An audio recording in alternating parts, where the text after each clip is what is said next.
मतलब मंदिर में सब आया, मेला था, मैं भी दर्शन करने आया। बोले ये तुम्हारा मंदिर नहीं है, मंदिर हमारा है। मैंने बोला मंदिर में सब आते हैं, मैं भी आया दर्शन करने के लिए। जब उन्होंने माँ की मेरी गाल दी तो मैंने भी उनको यू टर्न माँ की गाल दी। मैंने मेरी माँ ने क्या बिगाड़ा आपको। जब उन्होंने मेरे को मारना शुरू कर दिया तो मैं अकेला था, वो 5-6 लोग थे। उन्होंने मेरे को उस पटाई पे शुरू कर दिया मारना पीटना। जब उन्होंने शुरू कर दिया उधर से उन्होंने मेरे को आगे गले में रस्सी डाली और मुँह में कपड़ा बांध के ले लिए। एक मकान था उधर, मतलब वो माल मेशी रखते थे, उधर ताला दिया हुआ था। और जब उधर ले लिया मेरे को तो फिर उस मकान की चाबी लाई गई। उधर से बंदा भेजा उन्होंने, मेरी आंखें सब देख रही थी, तब होश में था मैं। उस मकान की चाबी लाई, मकान खोला, अंदर लिया और मेरे को अंदर मारा उन्होंने उल्टे तरीके से, बहुत खतरनाक तरीके से मारा। और उन्होंने मेरे को पर्सनल जगह पे, जो मेरे पर्सनल पार्ट हैं वहाँ पे भी टेक किया उन्होंने मेरे को, जहाँ के मैं किसी को बता नहीं सकता हूँ, किसी को मुँह दिखाने के काबिल नहीं हूँ। जहाँ जहाँ उन्होंने मेरे को पर्सनल प्राइवेट चीज़ों पर उन्होंने टेक किया, मेरे प्राइवेट चीज़ों पर। इतनी बुरी बेरहमी से मारा गया है इसको कि इन्होंने इसको मार के उनके कंसीडर कर दिया था कि ये मर गया है। इसकी वजह क्या थी? रीज़न ये था कि ये जस्ट जो है ये उस टेंपल में जो इसने दर्शन किए थे और उनको ये चीज़ जो है गवारा नहीं, उनको ये चीज़ पसंद नहीं थी कि एक छोटी जात का बंदा, एक छोटी कास्ट का बंदा मंदिर के अंदर कैसे घुस गया। ये है हिंदू राष्ट्र का कंसेप्ट। और बड़े दुख से मुझे ये चीज़ कहनी पड़ रही है कि सत्ता में बैठे हुए लोग, जो सत्ता में लोग हैं, जो पावर में इस वक्त लोग हैं, वो पूरी कोशिश करते हैं मुलजिमों को बचाने की। इनके केस में भी ऐसा ही कुछ हुआ है। इतनी बड़ी बेरहमी से इस बच्चे की जो है बाजू जो है काट दी जाती है। मेरे पास पूरे इसके फ़ोटोग्राफ्स हैं जहाँ पे इसको टाँके, कम से कम 20 टाँके लगे हुए हैं बाजू पे। और इसकी पीठ पे पूरा ज़्यादा इतनी, मतलब इन्होंने पूरी तरह से इसको मार दिया था। और पुलिस ने जस्ट जो है वो भी 10 दिन बाद जो है 325 के अंदर जो है दफ़ा 325 के अंदर जो FIR लॉन्च की है। 325 में क्या होता है? 325 हमारे साथ बातचीत करने के लिए मौजूद हैं एडवोकेट रजत जी और एक युवा मौजूद हैं जो अपनी एक हाथ दूसरे हाथ में पकड़े हुए हैं, फ्रैक्चर हुआ है इनके हाथ में। क्या कुछ पूरा मामला है, इनसे ही बातचीत करेंगे आज। इनके द्वारा यहाँ पे प्रेस कॉन्फ्रेंस भी रखी गई थी। क्या नाम है आपका? मेरा नाम बिट्टू राम है, मैं रामबन का रहने वाला हूँ। मैं कहाँ पे रहते हैं आप? रामबन हिल्लर में, राजगढ़ हिल्लर में। मैं 18 तारीख को गलाधार मंदिर में गया था। कौन सा? 18 पिछले महीने को। अच्छा जी 18 को मंदिर में गया दर्शन करने। मंदिर से वापस आया, 3 किलोमीटर नीचे एक मकान था, उधर वो लोग 5-6 लोग थे। कौन लोग? वो राजपूत लोग थे। उन्होंने बोला जी उनमें से 2 को जानता हूँ। उन्होंने बोला बिट्टू राम तू ही भगत है? मैंने बोला हाँ। बोला तू मंदिर में क्या हुआ है? मैंने बोला मंदिर में सब आया, मेला था, मैं भी दर्शन करने आया। बोले ये तुम्हारा मंदिर नहीं है, मंदिर हमारा है। मैंने बोला मंदिर में सब आते हैं, मैं भी आया दर्शन करने के लिए। जब उन्होंने माँ की मेरी गाल दी तो मैंने भी उनको यू टर्न माँ की गाल दी। मेरी माँ ने क्या बिगाड़ा आपको। जब उन्होंने मेरे को मारना शुरू कर दिया तो मैं अकेला था, वो 5-6 लोग थे। उन्होंने मेरे को उस पटाई पे शुरू कर दिया मारना पीटना। जब उन्होंने शुरू कर दिया उधर से उन्होंने मेरे को आगे गले में रस्सी डाली और मुँह में कपड़ा बांध के ले लिए। एक मकान था उधर, मतलब वो माल मेशी रखते थे, उधर ताला दिया हुआ था। और जब उधर ले लिया मेरे को तो फिर उस मकान की चाबी लाई गई। उधर से बंदा भेजा उन्होंने, मेरी आंखें सब देख रही थी, तब होश में था मैं। उस मकान की चाबी लाई, मकान खोला, अंदर लिया और मेरे को अंदर मारा उन्होंने उल्टे तरीके से, बहुत खतरनाक तरीके से मारा।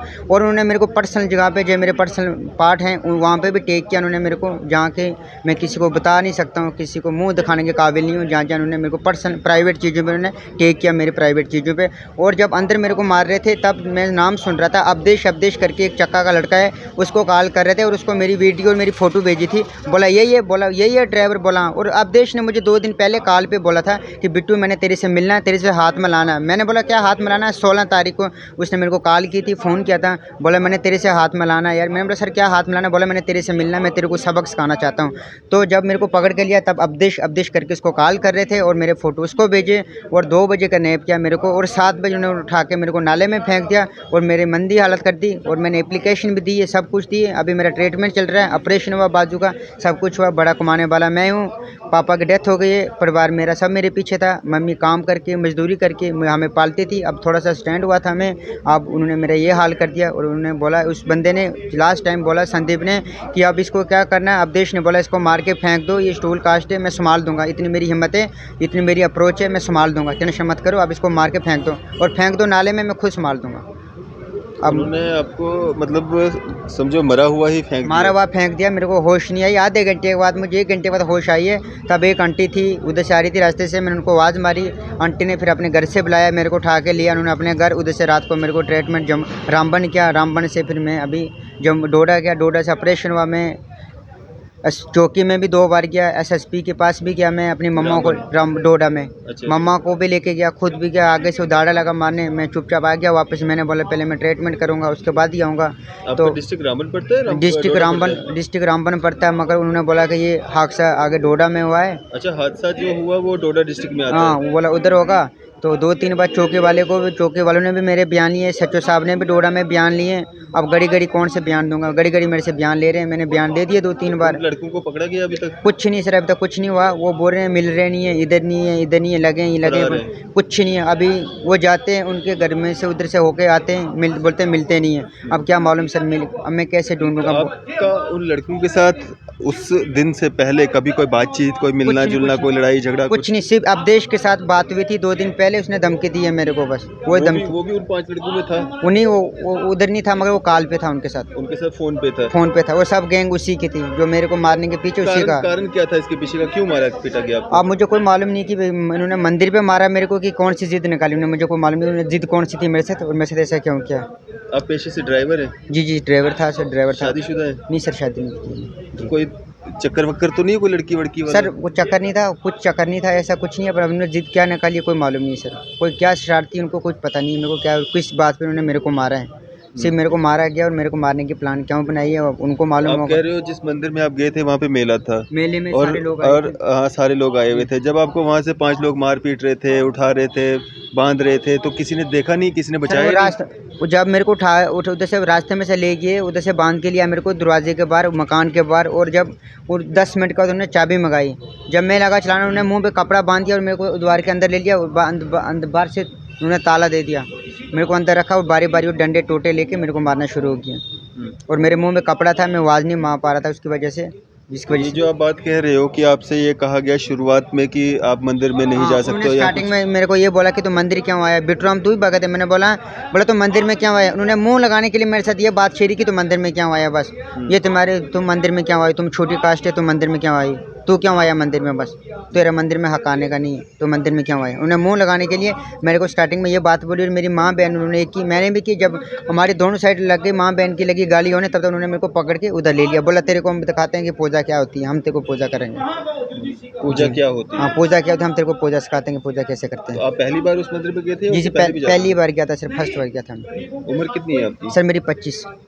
रजत भाई, क्या कहना चाहेंगे, ये जो सारा बिट्टू राम के साथ हुआ है, क्या देखते हैं आप, जो आपने इंक्वायरी की है या जो आप तक जो पूरी खबर पहुंची है? डाइंग साहब, बड़े शर्म और दुख से मुझे ये कहना पड़ रहा है कि ये हिंदू राष्ट्र की शुरुआत है। ये है हिंदू राष्ट्रीय, देख लीजिए, दलित समाज के लिए और बहुजन समाज के लिए ये हिंदू राष्ट्रीय है कि ये लोग अगर मंदिर में जाएंगे तो उनके साथ ये हश्र किया जाएगा। इस बच्चे के साथ, इस लड़के के साथ इतनी बुरी बेरहमी से मारा गया है इसको, कि इन्होंने इसको मार के उनके कंसीडर कर दिया था कि ये मर गया है। इसकी वजह क्या थी? रीज़न ये था कि जस्ट जो है ये उस टेंपल में जो इसने दर्शन किए थे, और उनको ये चीज़ जो है गवारा नहीं, उनको ये चीज़ पसंद नहीं थी कि एक छोटी जात का बंदा, एक छोटी कास्ट का बंदा मंदिर के अंदर कैसे घुस गया। ये है हिंदू राष्ट्र का कंसेप्ट। और बड़े दुख से मुझे ये चीज़ कहनी पड़ रही है कि सत्ता में बैठे हुए लोग, जो सत्ता में लोग हैं, जो पावर में इस वक्त लोग हैं, वो पूरी कोशिश करते हैं मुलजिमों को बचाने की। इनके केस में भी ऐसा ही कुछ हुआ है। इतनी बड़ी बेरहमी से इस बच्चे की जो है बाजू जो है काट दी जाती है। मेरे पास पूरे इसके फ़ोटोग्राफ्स हैं जहाँ पे इसको टाँके, कम से कम 20 टाँके लगे हुए हैं बाजू पे, और इसकी पीठ पे पूरा ज़्यादा इतनी, मतलब इन्होंने पूरी तरह से इसको मार दिया था। और पुलिस ने जस्ट जो है वो भी 10 दिन बाद जो है 325 के अंदर जो है दफ़ा 325 के अंदर जो FIR लॉन्च की है। 325 में क्या होता है? 325 में बस एक चीज़ होती है कि ग्रीवियस हर्ट है, बस। क्या ये इस मैटर में 300 क्या इस मैटर में क्या under section 300 attempt to murder नहीं था ये? क्या ये इसको मारने की क्षमता कोशिश नहीं की थी उन्होंने 5 लोगों ने? क्या उन्होंने तेज़ तरार हथियारों से इसको काटा नहीं, फटने मारे? और क्या उन्होंने इसको जाति सूचित गालियां नहीं दी? तो पुलिस को क्या कानून, डोडा की पुलिस को क्या IPC की धाराएं और SC ST एट्रोसिटीज़ एक्ट की क्या नॉलेज नहीं है? या नॉलेज है तो क्या कौन उनको जो है ये चीज़ें करने से, ये ऑफेंस ऐड करने से रोकता है? क्योंकि सत्ता में जो इस वक्त ताकतें हैं, मुझे बड़े दुख से ये कहना पड़ रहा है कि दलित समाज के लोगों, सुधर जाओ, समझ जाओ। क्यों आप लोग जो है आए दिन जो है मतलब आपको वो लोग अगर उन मंदिरों में जाने नहीं देते तो आप लोग क्या करने जाते हो मंदिरों में, क्यों जाते हो? अगर आपको इस बेरहमी से वो मंदिरों में जाने से मारते हैं तो कानून तो इसकी बात की इजाज़त देता है ना, आप मंदिर मस्जिद कहीं पे भी जा सकते हो। देखो कानून इजाज़त देता है, लेकिन देख लीजिए कानून क्या कर रहा है इस बच्चे के साथ, जो बस 20 साल का ये बच्चा है, इसके साथ क्या हशर किया, इसको तो मार के छोड़ दिया था। लेकिन हमारे समाज के लोगों को, दलित समाज के लोगों को ये समझना पड़ेगा कि आपका अपना कौन है और पराया कौन है। सत्ता में बैठे हुए लोग आपके लिए हमेशा जो है, जिनको आप जो है अपनी पूरी पावर देते हो, जिनको आप पूरी ताकत दे देते हो, वो ताकत जब आप उनको दे देते हैं तो लास्ट में वो आपकी ही प्रोटेक्शन नहीं करते हैं, वो आपके ही खिलाफ काम कर लेते हैं। मैं आपके चैनल के माध्यम से एक ही बात दलित समाज के लोगों को समझाना चाहता हूँ कि जो आप ताकत जो है, सत्ता की ताकत जो है, उन लोगों को मत दीजिए, क्योंकि आप उनको जो है ये ताकत देते हो, वो आपके साथ फिर ये हशर करते हैं। अगर आपकी सत्ता में आप ही लोग होते तो शायद सिचुएशन अलग होती, क्योंकि वो लोग जिन लोगों ने इनके साथ हमला किया, जिन लोगों ने इसके साथ हमला किया, ना तो वो कानून को मानते हैं, ना तो वो संविधान को मानते हैं, और सत्ता में भी वही लोग हैं। तो अगर ये लोग, हमारे दलित समाज के लोग सत्ता में होते तो ये कानून को भी मानते तो सिचुएशन अच्छी होती, दलित समाज लोगों की सुनवाई होती, तो इनके साथ ये हशर नहीं होता। लेकिन दलित समाज के लोग मुझे नहीं लगता कि समझने की कोशिश करेंगे, और अगर समझने की कोशिश करेंगे तो वो सत्ता की जो ताकत है, जो सत्ता की जो शक्ति है, वो उन लोगों को नहीं देंगे। रजत भाई, आज मीडिया के माध्यम से, प्रेस कॉन्फ्रेंस के माध्यम से क्या डिमांड कर रहे हैं आप? हमारी आज की प्रेस कॉन्फ्रेंस से एक ही डिमांड है कि इस बिट्टू राम की इंसिडेंट में सख्त से सख्त जो है कार्रवाई हो। SC/ST एट्रोसिटीज़ एक्ट में जो है ये मुकदमा दर्ज हो, 307 में जो ये मुकदमा दर्ज हो, और जल्दी से जल्दी जो है मुलजमान जो पिछले 1 महीने से खुले आम घूम रहे हैं उनको अरेस्ट किया जाए। मेरी कल ही आईओ से इस मैटर में बात हुई है, और आईओ साहब कहते हैं कि बिट्टू राम जो ये लड़का है, विक्टिम है, जो मेरे पास नहीं आया, क्या इसकी ये सिचुएशन है कि ये वहाँ पे पहुँचे? जिसको जो है टांके लगे हुए हैं, जिसकी जो है टांग तोड़ी गई है, जिसकी बाजू तोड़ गई है, ये अभी इस स्थिति में नहीं है, उस सिचुएशन में नहीं है कि वो वहाँ पे पहुँचे। तो मैं आपके चैनल के माध्यम से एक ही रिक्वेस्ट करूँगा IGP मुकेश सिंह जी को, SSP अब्दुल क्यूम जी को, कि इसकी सुनवाई हो, इस मैटर में SC/ST एट्रोसिटीज़ एक्ट में मुकदमा दर्ज हो। अगर पुलिस अपनी अच्छे से कार्रवाई नहीं करेगी तो मजबूर न होकर क्या करना पड़ेगा, भीम आर्मी को और अलग अलग जितनी भी SC/ST ST OBC की संस्थाएं, उनको सड़कों पे आना पड़ेगा, और हम लोग फिर हमें आता है इंसाफ मांगना। बिट्टू जी, फ्रैक्चर हुआ है हाथ में? हाँ सर, फ्रैक्चर हुआ, बाजू तोड़ दिए, मैंने ऑपरेशन कराया है, राड लगी इसके अंदर। कोई हथियार वगैरह भी थे उनके पास? उनसे तो हथियार डंडे टूटे, और उधर में दराट भी थे, उन्होंने दराट यूज़ नहीं की, बेल्ट यूज़ की है और डंडे यूज़ किए उन्होंने मेरे पे ऊपर ज़्यादा। और एक लोहे का पीस था जिसके ऊपर उन्होंने मेरे को पीठ पे मारा, क्या चीज़ थी मुझे कोई मालूम था, और मेरे को बेहोश करके उन्होंने मेरे को पानी भी पीने तक दिया। मैं पानी के लिए तरस के मर के, उन्होंने पानी भी नहीं पीने तक मेरे को दिया। पानी में कितने दिन रहे आप? सर हॉस्पिटल में मेरे को हो गया 15 दिन। 15 दिन से आप हॉस्पिटल में? जी जी। पुलिस के पास बयान वगैरह? सर बयान एक बार चौकी में चला गया, मैं चौकी में खुद ही चला गया, काश्तीगढ़ चौकी में गया था, खुद चल के गया था। फिर वो सच्चो 2-3 बार मेरे पास आया, उधर मेरे से बयान लिए। घर पे आपके? नहीं, उधर हॉस्पिटल में। फिर रामबन में जब ट्रीटमेंट हो रहा था मेरा, तब उधर आई, उधर से बंदे बुलाए मैंने, पुलिस वाले आए, आ रहे नहीं थे पहले, बड़ी मुश्किल से बुलाई, वो आने नहीं लगे उधर से। फिर बुलाए, उन्होंने बयान लिए, एप्लीकेशन लिखी ली मेरे को, फिर उनको मैंने भेजा उधर से। मैंने बोला ये लो, चला गया, बोला हम कार्रवाई करेंगे, और अभी तक कुछ हुआ नहीं। अभी तक मुलजिम को कुछ मुझे पता लग रहा है कि अभी तक वो पकड़े नहीं कुछ। क्या मांग करते हैं आप? अभी भी आप डर है आपको? सर मुझे उनका डर है कि मेरी जान ले लेंगे, मुझे डर है। मैं ये इंसाफ चाहता हूँ कि मुझे हक मिले, मुझे इंसाफ चाहिए। मेरे को मारा क्यों, किस बेस पे मारा, क्या जिद थी, क्यों हमारे साथ ऐसा कर रहे हैं? हम छोटे कास्ट के हैं, हमारे ऊपर इतना अत्याचार क्यों हो रहा है? हमें क्यों दबाया जाता है? हमें हर चीज़ से क्यों रोका जाता है? जहाँ जाते हैं हमें रोक टोक होती है, क्यों होती है? हमें हक नहीं है किसी कहीं मंदिर में जाने का, कहीं बात करने का, हमें क्यों रोका जाता है? हर जगह हमें पीछे रखते हैं, हर जगह पीछे रखते हैं। जहाँ जाते हैं बोलते पीछे भगा दो, तुम लोग पीछे जाओ, पीछे जाओ। चलें जी, ये पूरा मामला है, और आपकी इस सब पे क्या राय है? अभी अपनी राय ज़रूर साझा कीजिएगा। इसी तरह की मज़ीद अपडेट्स के लिए आप देखते रहें न्यूज़ सर इंडिया। मैं अरफाज अहमद, कैमरामैन शाहनवाज के साथ।